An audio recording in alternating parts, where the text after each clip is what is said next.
Keselamatan dan kesehatan kerja, atau yang lebih dikenal dengan K3, merupakan bagian penting dalam setiap aktivitas praktikum dan pekerjaan di dunia industri.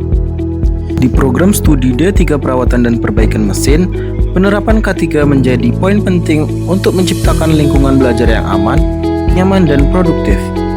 Sebelum memulai pekerjaan, setiap mahasiswa wajib menggunakan alat pelindung diri, seperti helm las, sarung tangan, pakaian kerja, dan perlengkapan keselamatan lainnya.